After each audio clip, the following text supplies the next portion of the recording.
Alex man. Why did the Senate underestimate the Roman population's negative reaction to Julius Caesar's death? Well, because people are idiots. In short, the Senate radically underestimated Antony and the love the people had for Caesar.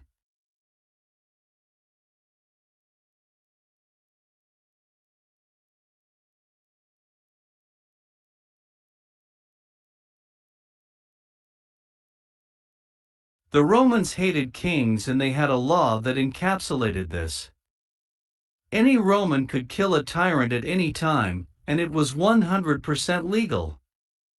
It was deemed tyrannicide, and if declared, every law passed by the killed tyrant would be overturned.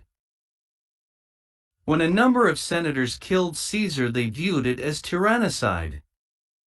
The people of Rome heard quickly of the violence and locked themselves in their homes for the day. Cassius and Brutus began to walk the street and announce everything was fine. Nobody had been murdered, a tyrant had been killed. The people didn't really react to this well. They remained in their homes mostly and milled about. The political situation was chaotic. Since Caesar has declared a tyrant, his many laws and appointments were voided. It just so happens that all of Caesar's killers had been appointed to their positions by Caesar, meaning they would soon be out of a job. So Mark Antony, Caesar's military right-hand man, proposed an idea. They would hold a joint funeral for Caesar and pass legislation confirming every choice Caesar made. The funeral day arrives.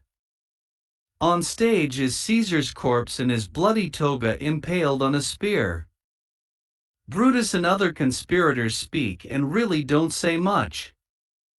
Then Antony rises to speak. What follows is chaos.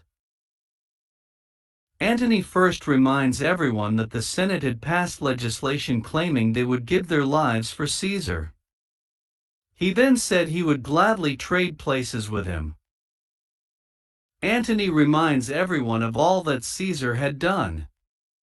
He reminds them of the donations, the land reforms, and all Caesar had done for the common people. Then, Antony takes the spear that had Caesar's blood-stained toga on it and begins to wave it around. An actor who had been hired to play Caesar then quotes a line from a famous play at the time and says, "To think I saved all these men so they could destroy me." Finally, a giant wax statue of Caesar is rolled out, showing every stab wound in graphic detail, most importantly the humiliating and dishonorable ones around the groin. At this moment the crowd goes f***ing nuts. They begin to riot and take control of the stage and Caesar's body. They first to cremate him in a massive temple, but the temple guards stop them. The mob returns to the forum and begins to tear apart nearby buildings to create a funeral pyre. They cremate Caesar here in the middle of the forum. During all this, many soldiers begin to throw their weapons and armor into the fire as a sign of respect. Then the people, now hysterical with grief, begin to throw their own valuables into the fire. Suffice to say, the people of Rome are no longer happy with Caesar's killers. The city turns against them, and they are forced to leave. Antony had turned the Roman people against the anti-Caesar politicians, and done so with skill. 128.7K views. View 8,506 upvotes.